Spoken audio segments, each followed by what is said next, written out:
Everyone, welcome to the show today. And for those of you who don't know me, I am Cheryl Piper, and this is live with CherylPiper.com.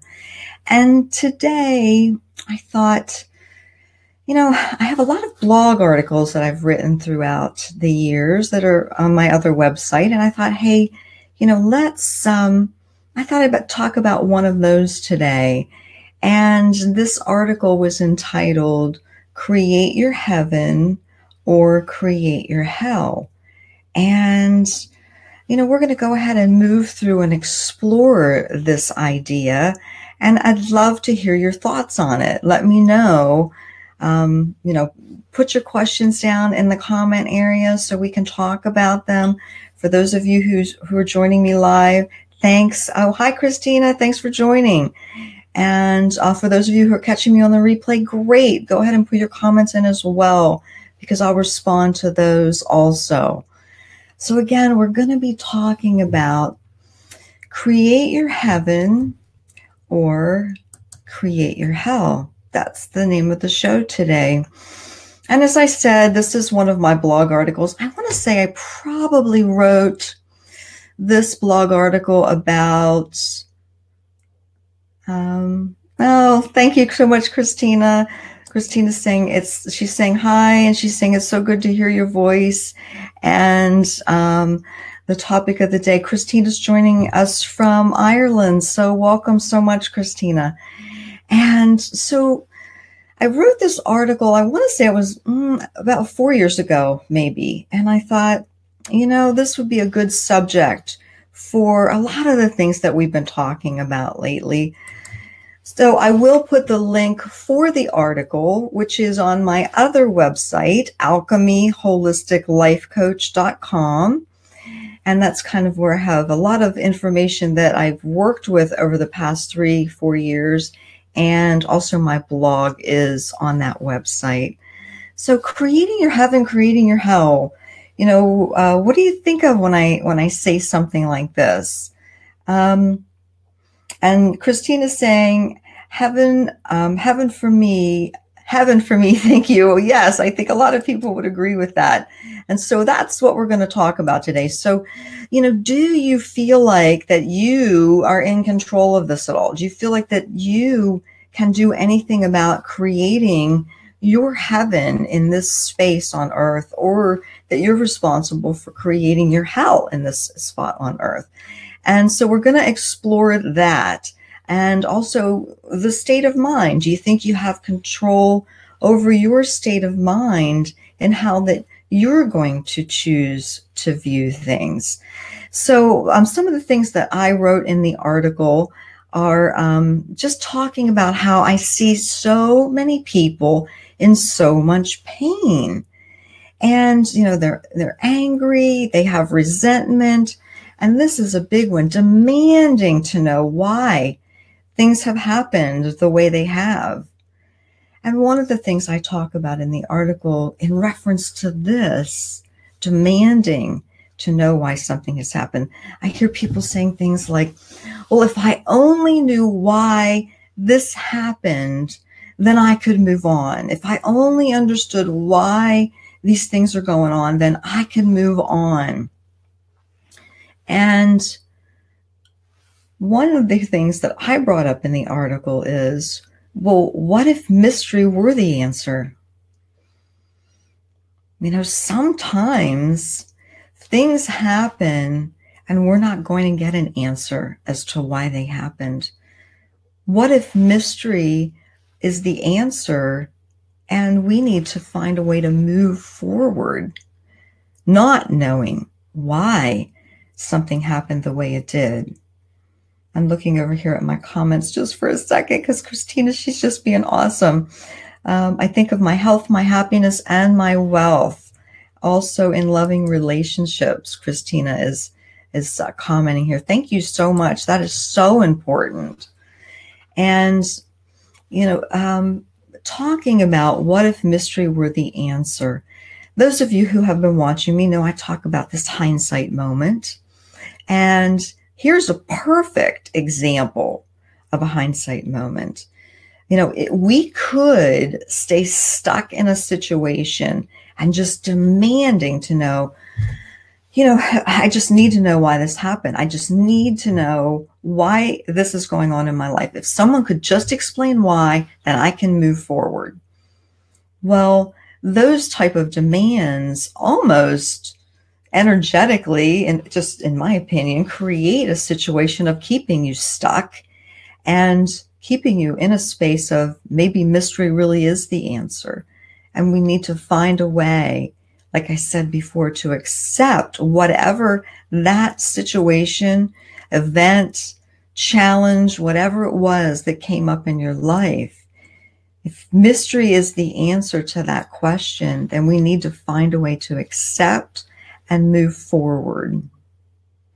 And so in seeing people in a situation like this, I've seen people that just want to cling to a situation, and, they're just going to say, if this person would just talk with me, if this person would just explain, maybe if I say something different, then maybe I can change their mind, and maybe, this situation will be different.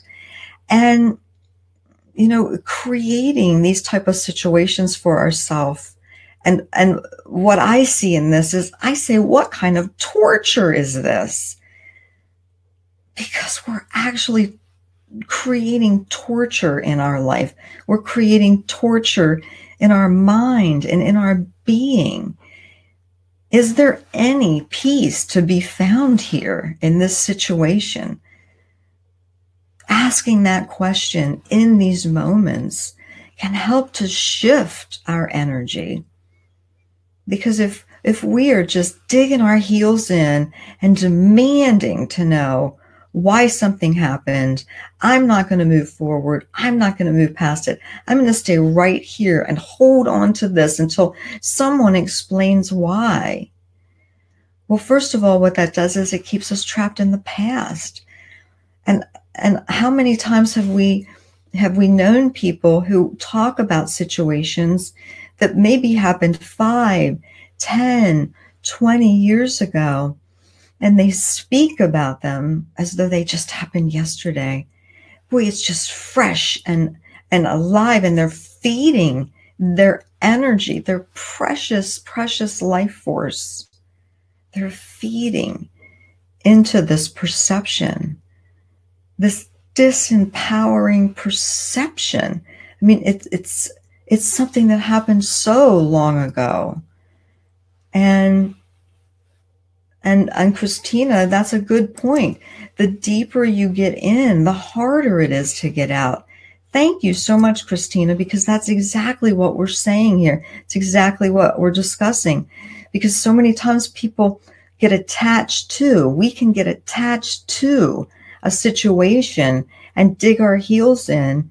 And then the story creates a whole different energy, as 6 months passes, as a year passes, as 2 years pass, then all of a sudden it develops this kind of life of its own. And, we're creating a situation of no peace in our life when it comes to this situation. And it is always looming over us, and very disempowering. Christina is giving some comments here that are really good. Very disempowering and sad, and consuming our energy. That is such a good point, because that's what it does. It consumes our energy. As I was stating a little bit earlier, we are feeding our precious, precious life force energy into this perception.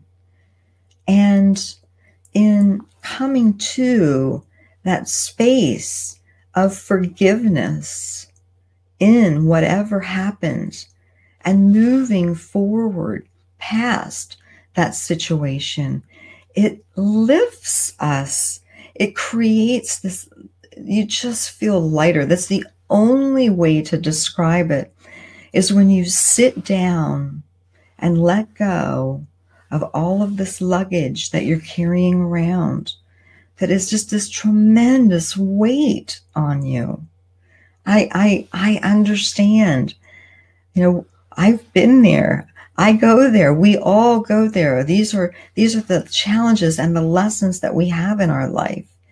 And it's, how quickly can we see, let's sit this down and let's see how life looks moving forward without carrying this. Because it's like that comment that Christina made a few minutes ago. The deeper that we get into this, sometimes the harder it is to let it go, because then we cling onto it, and we have given it a life of its own. It has taken on its own life, and it's harder for us to let go of. But when we do step into that space where we really do want to create that heaven on earth for us, for ourselves, and we're ready, when we can step into gratitude, when we can step into feeling grateful and seeing the lessons that this situation has brought to us. Because I can tell you that there's been so many challenging situations that I personally have been through in my life, as I'm sure we all have.